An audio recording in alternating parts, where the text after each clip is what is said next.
नमस्कार, मैं डॉक्टर भाऊसाहेब नळे सुंदरराव सोलंकी महाविद्यालय के हिंदी विभाग में एसोसिएट प्रोफेसर के रूप में कार्यरत हूं और आज मैं आपके सामने पत्र के कुछ महत्वपूर्ण प्रकार और उनके उदाहरणों को लेकर उपस्थित हूं। इसके पहले वाले 2 वीडियो में हमने पत्र लेखन का स्वरूप, पत्र लेखन की विशेषताएं, पत्रों के महत्वपूर्ण अंग और पत्रों के भेदों को संक्षिप्त रूप में हमने देखा। तो दूसरे वीडियो में सामाजिक पत्र, वैयक्तिक या पारिवारिक पत्र के साथ व्यवहारिक व्यावसायिक पत्र के अंतर्गत के 4 उपभेदों को उदाहरणों के साथ हमने देखा है। तो अब इस वीडियो के अंतर्गत वाणिज्य व्यावसायिक क्षेत्र के जो बचे हुए 4 पत्र है, उन पत्रों के साथ सरकारी तथा अर्ध सरकारी पत्र के सामान्य लक्षण, विशेषताएं आदि को देखने के साथ साथ प्रत्यक्ष रूप से उनके उदाहरणों को भी हमें यहाँ देखना है। तो चलिए वाणिज्य व्यावसायिक पत्र लेखन का जो बचा हुआ 5वां उपभेद है उसको हम देखेंगे। 5वां पत्र का भेद है मूल्य ज्ञापन एवं आदेश पत्र। वाणिज्य व्यवसाय के क्षेत्र में संस्था, कंपनी या औद्योगिक इकाइयों के द्वारा वस्तु, सेवा और उत्पादन निर्मित किए जाते हैं। तो इस निर्माण के लिए कच्ची सामग्री की आवश्यकता होती है। तो यह उत्पादित वस्तु, सेवा और उत्पादनों को लोगों तक पहुंचाने के लिए वितरण प्रणाली की भी आवश्यकता होती है। तो यह वितरण प्रणाली और उत्पादन करने के लिए जो लगने वाली कच्ची सामग्री है, प्रोडक्ट तैयार होने के बाद ग्राहकों के हाथ पहुंचने तक की यह एक लंबी प्रक्रिया है और इस लंबी प्रक्रिया में राष्ट्रीय तथा अंतर्राष्ट्रीय अर्थनीति का निरंतर परिणाम होता रहता है। साथ ही व्यावसायिक स्पर्धा का परिणाम भी वस्तुओं की कीमतों पर निरंतर होता रहता है, जिसकी वजह से वस्तुओं की कीमतें हमेशा कम ज्यादा होती रहती है। ऐसे समय में जो विक्रेता है, वह विक्रेता अपने दुकान में उन वस्तुओं को, सेवाओं को, उत्पादनों को खरीदने तथा बेचने के लिए रखता है, तब उनकी कीमतों को वह जानना चाहता है। तो उन कीमतों को जानने के लिए तथा कीमतों को जानकर उन वस्तुओं को मंगवाने के लिए जो पत्र लिखा जाता है, उस पत्र को मूल्य ज्ञापन पत्र एवं आदेश पत्र कहा जाता है। एक में वस्तु, उत्पादन और सेवा के भावों को जानने का प्रयास किया जाता है, तो दूसरे पत्र में उन भावों को जानने के बाद माल मंगवाने के लिए आदेश दिया जाता है। इस तरह 2 तरह के पत्रों को एक साथ जोड़कर यहाँ प्रस्तुत करने का प्रयास किया गया है। तो चलिए इस पत्र का उदाहरण हम देख लेते हैं। तो चलिए इस पत्र का एक उदाहरण हम यहां देख लेते हैं। शीर्षक में श्री संजय भाऊराव जामकर, संजय ट्रेडिंग कंपनी, कलम, ईमेल, फैक्स, भ्रमणध्वनि के बाद दिनांक। परिस्थिति में सेवा में श्री महावीर हरकचंद उदाईवाला, महावीर ट्रेडिंग कंपनी, औद्योगिक वसाहत, पुणे। विषय निर्देश में लिखना है उत्पादनों का मूल्य जानने हेतु। संबोधन परक शब्द के रूप में महोदय, सविनय आपसे विनती की जाती है कि हाल ही में मैंने श्री संजय ट्रेडिंग कंपनी शुरू की है, जिसमें निम्नांकित वस्तुओं को मुझे बेचने के लिए रखना है। उसके बाद आपको सूची देनी है वस्तुओं की। और उसकी संख्या भी आपको देनी है, ताकि संख्या को देखकर वह भाव कम ज़्यादा भी हो सकता है। जैसे कि मैंने यहाँ कुछ चीज़ों का उल्लेख किया है। दाल मुझे 50 किलो चाहिए, गुड़ मुझे 50 किलो चाहिए और शक्कर 100 किलो चाहिए। और फिर नीचे आपको लिखना है उपर्युक्त वस्तुओं के मूल्य और मिलने की अवधि को शीघ्र भेजिए, ताकि जल्द से जल्द मैं उस पर निर्णय लेकर आदेश दे सकूं। फिर धन्यवाद ज्ञापन शब्द धन्यवाद, और अंत में आपको लिखना है आपका भवदीय कृत्य संजय भाऊराव जामकर, संजय ट्रेडिंग कंपनी। इस तरह लिखकर आपको इस पत्र की समाप्ति करनी है, और यह समाप्ति होने के बाद संदर्भ सूची के अंतर्गत अगर इसके पहले भाव जानने के लिए आपने उस कंपनी के साथ पत्राचार किया है तो उसका जिक्र यहाँ संलग्निका के अंतर्गत आपको करना है। अगर इसके पहले आपने उस कंपनी के साथ किसी भी तरह का पत्राचार न किया हो तो संलग्निका के अंतर्गत कुछ भी नहीं आता। तो इस तरह मूल्य ज्ञापन एवं आदेश पत्र जो है वह वाणिज्य व्यवसाय के क्षेत्र में लिखे जाते हैं। मैंने यहाँ गुड़, दाल, शक्कर आदि का जिक्र किया है। इसी तरह कई प्रकार की वस्तुएं खरीदने तथा बेचने के लिए होती है, तो उन सभी के लिए भी इसी तरह का पत्र प्रयुक्त किया जाता है। व्यावसायिक व्यवहारिक पत्र का अगला उपभेद है शिकायती पत्र। वाणिज्य व्यवसाय के क्षेत्र में किसी कंपनी, औद्योगिक इकाई या कार्यालय में जो उत्पादन, वस्तु और सेवा बेचने के लिए रखी जाती है, उसमें अगर किसी कारणवश खराबी आ जाती है, गड़बड़ी हो जाती है, तब उसकी शिकायत करने के लिए उसके निर्माता को जो पत्र लिखा जाता है, उस पत्र का समावेश शिकायती पत्र के अंतर्गत होता है। साथ ही कंपनी, संस्था और कार्यालयों में कई कर्मचारी, कई अफसर काम करते रहते हैं।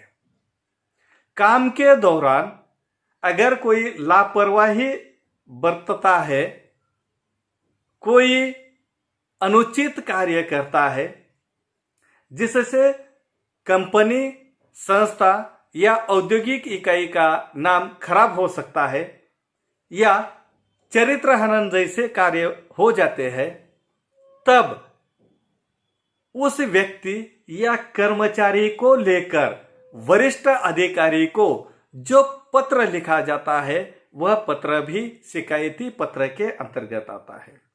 इतना ही नहीं तो यह बहुत बड़ा कारोबार है। इस कारोबार में अगर कोई हेरा फेरी करता है, कोई भ्रष्टाचार वगैरह करता है या माल को अगर छुपाकर रखता है या चोरी छिपे वह बेचने का प्रयास करता है, तो ऐसे व्यक्तियों की शिकायत भी वरिष्ठ अधिकारियों को की जाती है। तो इन सभी पत्रों का समावेश शिकायती पत्रों के अंतर्गत आता है। तो चलिए हम इस पत्र का एक उदाहरण देख लेते हैं। शीर्षक के अंतर्गत श्री सोमनाथ कावले, नियंत्रक, Kirloskar motor rewinding company, Aurangabad. Email, fax, भ्रमण ध्वनि के बाद दिनांक आपको लिखनी है। प्रेषिती के अंतर्गत सेवा में संचालक, Kirloskar motor rewinding company, Aurangabad. विषय निर्देश के अंतर्गत कंपनी के कर्मचारी की लापरवाही और भ्रष्टाचार के बारे में। संबोधन परक शब्द आपको लिखना होगा महोदय, और फिर विषय की प्रस्तुति। सविनय आपसे निवेदन किया जाता है कि किर्लोस्कर मोटर रिवाइडिंग कंपनी के नियंत्रण कक्ष में कार्यरत कर्मचारी श्री तुकाराम रामराव गदगे अपने काम में निरंतर लापरवाही करने लगा है। साथ ही ग्राहकों की ओर से छोटे मोटे व्यापारियों से काम करने के बदले में पैसों की मांग भी करने। मुझे आशा है कि आप श्री तुकाराम रामराव गदगे का अन्य विभाग में स्थानांतर करके कंपनी का नाम बचाएंगे। अंत में अभिवादन परक शब्द धन्यवाद लिखकर फिर लिखना है आपका भवदीय, फिर दस्तखत करनी है और उसके बाद सोमनाथ कावड़े लिखना है और अंत में संलग्निका। अगर आप लोगों के पास ऐसे कर्मचारियों के खिलाफ अगर कुछ सबूत हो, कुछ तथ्यात्मक जानकारी हो, जो आप उस पत्र के साथ भेजकर अपने विचारों की पुष्टि करना चाहते हैं, तो उसमें जो कागजात आप भेजने वाले हैं उसकी सूची संलग्निका के अंतर्गत आपको देनी है, तब जाकर यह पत्र पूरा हो जाता है। सामान्यतः इस तरह के पत्रों का प्रयोग शिकायती पत्र के लिए किया जाता है। व्यवहारिक व्यावसायिक पत्र का 7वां उपभेद है वसूली या तगादा पत्र। उद्योग व्यवसाय के क्षेत्र में बाजार को बढ़ावा देने के लिए, अपना माल बेचने के लिए तथा स्पर्धा में सबसे आगे रहने के लिए तरह तरह की योजनाओं का ऐलान किया जाता है और वह माल ग्राहकों तक पहुंचाया जाता है। लेकिन माल ग्राहकों तक पहुंचने के बाद उसकी जो किस्त समय समय पर आनी चाहिए वह अगर नहीं आती, तब उसकी वसूली के लिए किया जाने वाला पत्राचार यह वसूली या तगादा पत्र के अंतर्गत आ जाता है। कभी कभी कंपनियों की ओर से बड़े बड़े व्यापारी उधार माल लेते हैं और छोटे छोटे व्यापारियों को बेच देते हैं और छोटे छोटे व्यापारी ग्राहकों तक वह माल पहुंचाते हैं। ये एक चैन है, उधार पर माल लेना और दूसरों को देना, लेकिन ग्राहकों से छोटे दुकानदार तक, दुकानदारों से बड़े व्यापारियों तक और व्यापारियों की ओर से कंपनी तक, यह जो पैसे की चेन चलती रहती है, उसमें अगर अवरोध आ जाता है, समय पर वह पूरा नहीं हो पाता, तब उसकी वसूली के लिए किया जाने वाला पत्राचार यह वसूली या तगादा पत्र के अंतर्गत आ जाता है। इतना ही नहीं तो उद्योग और व्यापार खड़ा करने के लिए बहुत बार लोग बैंकों से लोन ले लेते हैं और अपना व्यवसाय या कारोबार खड़ा करते हैं। लेकिन बहुत बार व्यवसाय और कारोबार में उन्नति न होने के कारण बैंकों की किस्त समय पर हम पूरी कर नहीं सकते, जमा कर नहीं सकते। ऐसे समय में बैंकों की ओर से ऐसे व्यावसायिक या व्यापारिक लोगों को जो किस्त की पूर्ति के लिए पत्राचार किया जाता है, उस पत्राचार को भी वसूली या तगादा पत्र के अंतर्गत रखा जाता है। तो इस तरह रुपयों की लेन देन के व्यवहार की पूर्ति के लिए किया जाने वाला जो पत्राचार होता है, उस पत्राचार को वसूली या तगादा पत्र के अंतर्गत रखा जाता है। तो चलिए इस पत्र का एक उदाहरण हम देख लेते हैं। शीर्षक के अंतर्गत राम मनोहर मोघरे, मैनेजर, महारुद्र बैंक शाखा गोरखपुर, ईमेल, फैक्स, भ्रमण ध्वनि के बाद दिनांक लिखनी है। प्रेषिती के अंतर्गत सेवा में संचालक धनराज ट्रेडिंग कंपनी जबलपुर। विषय निर्देश के अंतर्गत आपको लिखना है बैंक लोन की किस्त जमा करने हेतु, और संबोधन परक शब्द का प्रयोग करना है महोदय, और फिर विषय विवेचन करना है। आप जैसे कि आपसे निवेदन किया जाता है कि आपने अपने व्यवसाय को खड़ा करने के लिए हमारे बैंक से 5 लाख रुपए का लोन लेकर 1 साल पूरा हो गया है, लेकिन आपने अभी तक एक भी किस्त बैंक में जमा नहीं की। अगले 15 दिनों के अंदर अगर आपने 1 साल की पूरी किस्त बैंक में जमा नहीं की तो आपके दुकान को सील कर दिया जाएगा। साथ ही इस मामले को गोरखपुर की अदालत में पेश किया जाएगा। हमें आशा है कि अगले 15 दिनों के अंदर 1 साल की पूरी किस्तों का भुगतान आप करेंगे। धन्यवाद परक शब्द आपको लिखना है, धन्यवाद, और फिर भवदीय, फिर दस्तखत करनी है। उसके नीचे नाम लिखना है राम मनोहर मोगरे, कृत्य मैनेजर महारुद्र बैंक, और फिर संलग्न में अगर इसके पहले इस वसूली को लेकर उनके साथ कुछ पत्राचार किया हो तो संलग्न के अंतर्गत उसकी सूची हम लोगों को देनी है, और तब जाकर यह पत्र पूरा होता है। अगर इसके पहले पत्राचार वसूली को लेकर न किया हो तो संलग्निका के अंतर्गत सूची नहीं आती। तो इस तरह के शिकायती पत्र सामान्यतः लिखे जाते हैं। और व्यावसायिक व्यवहारिक पत्र का अंतिम उपभेद है एजेंसी संबंधित पत्र। इस प्रकार के पत्र के अंतर्गत जब आप किसी वस्तु, उत्पादन या सेवा को बेचने की अनुमति के लिए उसके निर्माताओं के साथ पत्र व्यवहार करते हैं तब वह पत्र एजेंसी संबंधित पत्र के अंतर्गत आता है। अर्थात किसी माल को बेचने के लिए उसके निर्माताओं की अनुमति लेने के लिए जो पत्र लिखा जाता है उस पत्र को एजेंसी संबंधित पत्र के अंतर्गत रखा जाता है। तो चलिए इस प्रकार के पत्र का एक उदाहरण हम देख लेते हैं।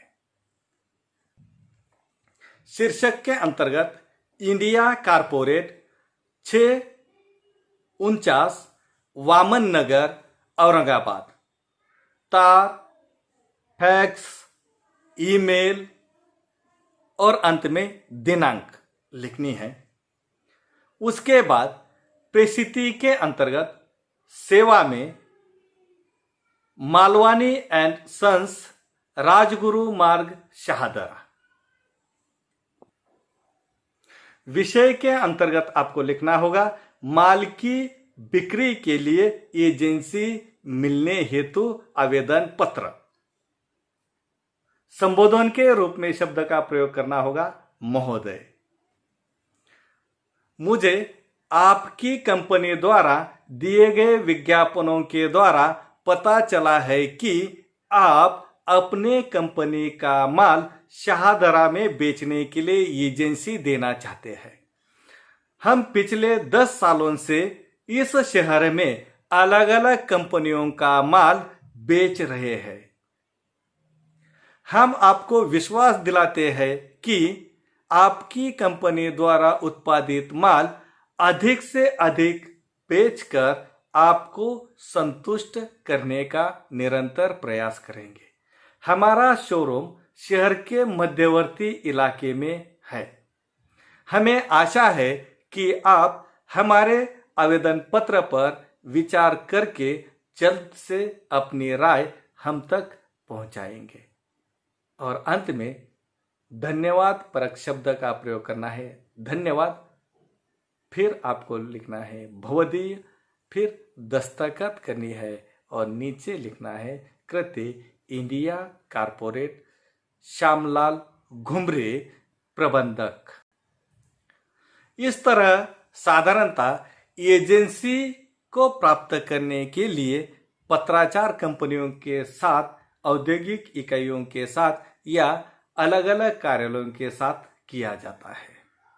इस पत्र पर कंपनी, कार्यालय या औद्योगिक इकाई उचित निर्णय लेकर फिर एजेंसी किसे देनी है, किसे नहीं देनी, उस पर निर्णय ले लेती है। सामान्यतः एजेंसी को प्राप्त करने के लिए इस तरह के पत्र वाणिज्य व्यवसाय के क्षेत्र में लिखे जाते हैं। पत्र का मुख्य और अंतिम भेद है सरकारी तथा अर्ध सरकारी पत्र। सरकारी पत्र के अंतर्गत राज्य सरकार के कार्यालय तथा केंद्र सरकार के कार्यालयों के बीच जो कामकाज को लेकर पत्राचार किया जाता है, वह सब पत्राचार सरकारी पत्राचार के अंतर्गत आ जाता है।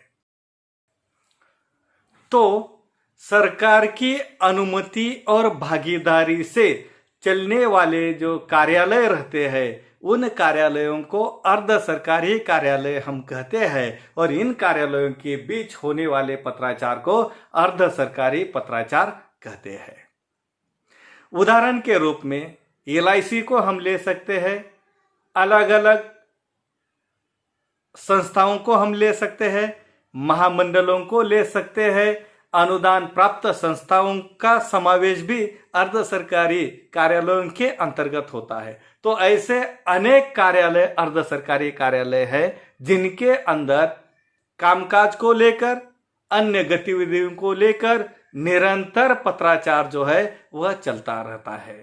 तो इन कार्यालयों के बीच होने वाले पत्राचार को हम अर्ध सरकारी पत्राचार कहते हैं।